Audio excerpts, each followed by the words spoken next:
good evening, and welcome to week one, night one of AIM Dance Summerfest Art Talks.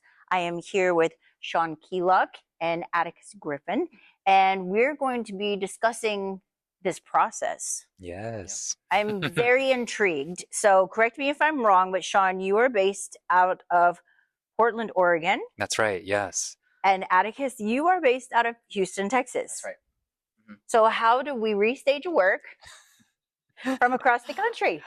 Honestly, that's been like the most exciting part of this process. Atticus, so we did a brief residency in Portland with Atticus. So he came out, he was able to learn the dance and work with the choreographer as well.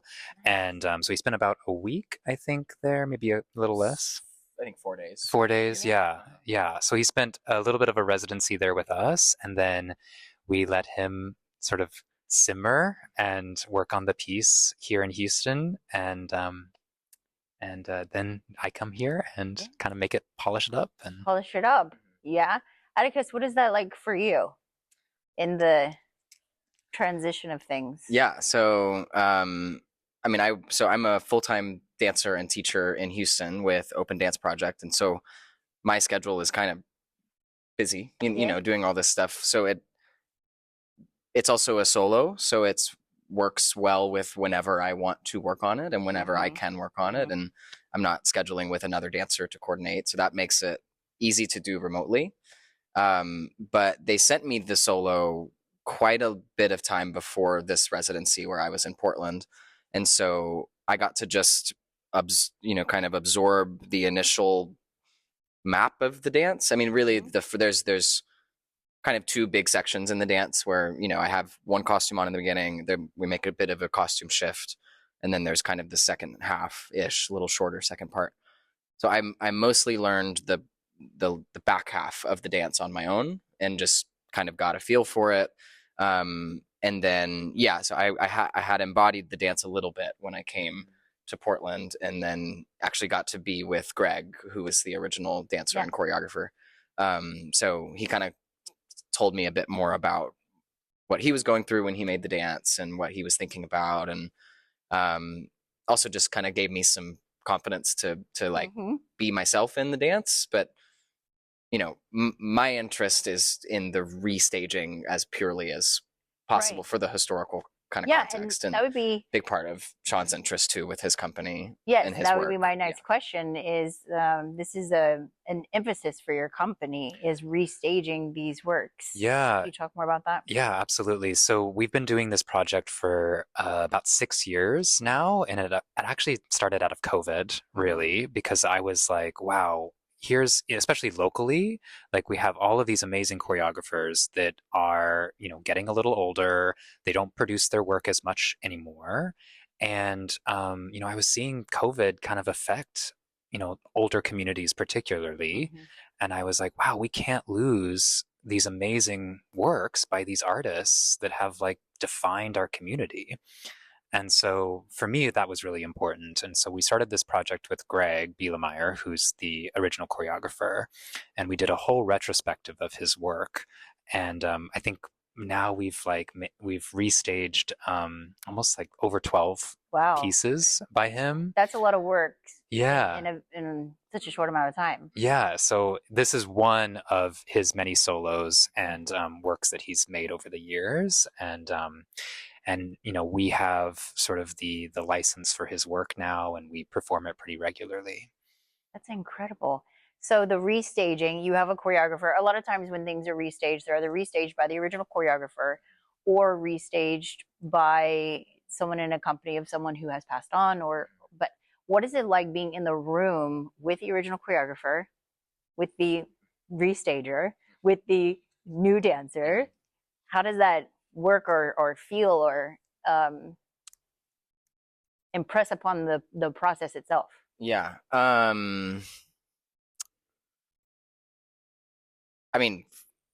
Greg is just the best. He's just a lovely person, and I think he and I work really well together. I think just personality wise, we just became some friendly very quickly. And this is the second dance I've learned of Greg's. There was a duet a few years ago called Mantango Opera Lounge. And so I also had already, and I danced Greg's part from that duet too. So I already had been Greg for a little bit in my dancing and in my body.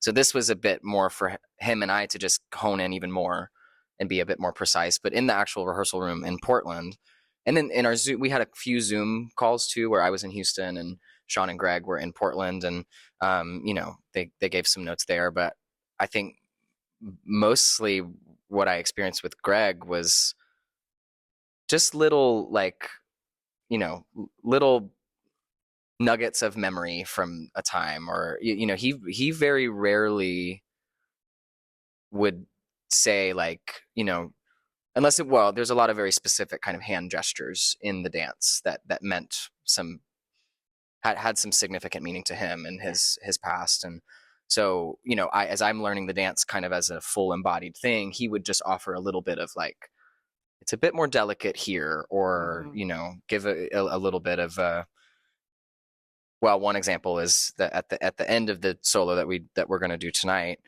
there's these kind of grasping of air and you kind of pull it close to you. And so I remember Greg talking about how his dad was a carpenter, and so he has something about the precision and the carefulness of how the hands move. He related to the precision of carpentry from his father, so little things like that to give me some context. And then, but mostly it was I think encouragement, yeah. Yeah, I think that there's also part of this project too is about archiving and keeping these works alive for as long as possible. And so being able to pass it on to a young dancer, and they get to embody and live with that choreography for their life now. Yeah. And Atticus can perform this solo whenever and wherever he wants to, and so the solo gets to have the longest life possible, and being passed down and creating a legacy with the work. Yes. And I think that that's what's so special about dance is it is a social art form, and it has been passed down from generations. And so we are really kind of doing that through works like this. Wonderful. Now, of course, I said this beforehand, I don't use a script, so I jump around a lot. And I think what we forgot to do is to actually talk about your individual backgrounds, and then maybe how you came to be collaborators. Yeah. Well, so born and raised in Portland, Oregon, and I was actually on, I got my start in dance through dance and drill, so very competition dance, all that stuff. And but then I took my first ballet class when I got to college, and I just fell in love with technique and form and structure, and ended up graduating with an art history degree, and have been really fascinated by history, and as it relates to dance. And I'm also a choreographer as well, so I make my own work. And I've been running my company now for almost about 10 years. Congratulations. Thank you. Yeah. And how did we meet? So I was born in Little Rock, Arkansas, but most of my life's been here in Texas. And similar to Shaun, I was a musician and played in my high school band, and played a few other instruments, but I got involved with marching band and color guard, and then there was some I ended up dancing, and here I am now. But I was in college, and I had done a summer gig with a company called Noble Motion Dance. They're based in Houston. We are very familiar with Noble Motion Dance. Yes, I know. People here know who they are. But for all the listeners, and it was kind of like friend of a friend through Instagram thing. There was me and another dancer, we had just shared a little story of us dancing or something. And then I think I remember Shaun reaching out to me because he knew this other dancer, and he said, hey, I know you're graduating college soon. I'm having an audition. You should come check it out. And I did. I went up and auditioned and felt like a really good fit. This is where we actually met in person for the first time. And then that was spring of 2020. And so it was like 2 weeks later, the whole world shut down. And that was my graduating semester of college. So it was a lot. It was, yeah, I'm like, well, here I go into the unknown. But so just nothing was happening in dance. And, there was, after, we thought it was going to be 2 weeks of break, and then it was 6 months. And, somewhere in there, I called Shaun. I was like, I can't move to Portland right now and dance for you. I just can't do it. Like, it's too unstable. So then from there, we just kind of stayed connected, and we just kind of developed a friendship. And then I started dancing in Houston, started dancing with Open, got into my career. And then this kind of remote duet that I talked about earlier, and then this solo, it was more just an opportunity for Shaun's company to continue producing something, but not in person. Like I could learn it on my own and then come in for a short time rather than be a full kind of company member. And so that was kind of how we met, and here we are. Yeah, I think COVID also kind of showed us that there's many ways to work with dancers, That's what I'm just thinking, is the expansiveness of something that shut us off, almost isolated us in a way. And I think listening to you talk, it's really beautiful that you were able to stay connected, to find connections, and to continue to move forward in that way. I'm very fascinated by this. Yeah. Because I'm not sure. As a choreographer and artist myself, I like to think that I'm open. I like to think that my process is open, and I listen to dancers, and it's more of a collaboration than anything. But I think that there's something very releasing about this idea of, I'm going to give this to you. You're going to interpret this thing. Then we're going to come back and have a conversation. So it almost seems as if it's done in reverse. Typically, here's my conversation, here's my intention, this is what I want. Now let's make this thing together. And so having the conclusion first, it almost seems as if the process is done not backwards, but yeah, kind of retrograde. Yes, iconic. Yes. No, I think that's such a great point. And I think I remember once, maybe it was in Europe or something, but like dancers being seen as interpreters. They are interpreters of choreographers' vision and work, and they are translating in their bodies like what the work is. And at some point the choreographer steps away. Right? And it becomes the dancers who are like on stage and doing their work. And I think that with Greg especially, he really trusts dancers. And he really feels like, especially with Atticus, that like he's seen Atticus go through this once before, and he knows and trusts that Atticus can embody the work. And then obviously, checks in, and we send him videos and he gives notes and all those things. But, he really believes in what Atticus is doing, and the other dancers that we've worked with as well. And we really put a lot of trust in that, and faith in the dancer to, be truthful and honest in their interpretation. Yeah, the connection, the almost the humility of the whole thing, this idea of passing on, surrendering. You use that word release again. Well, and that's, for my interest as a young dancer, I just took that very seriously. Like, this is maybe a once in a lifetime opportunity to directly put myself in the lineage of dance history. All of us are, because we have teachers. None of us have just stepped to the stage and I do it. It's like we all have teachers, so we all exist in the lineage. In some way. But this, for me as a performer, it's such an honor. And I think and I hope that I think it is communicated well. But I hope that Greg and Shaun, they, over the time now, this has now been like 4 years of not all the time working together, but like we've known each other for a while now.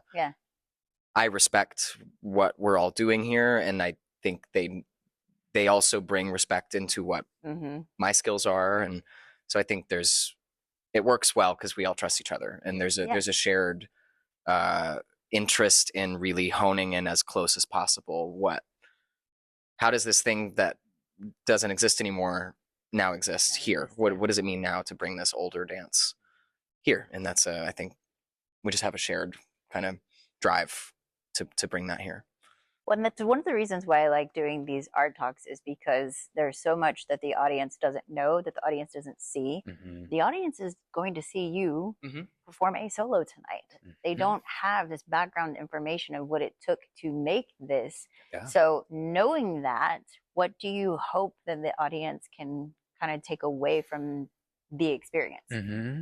Yeah, it's such a great question.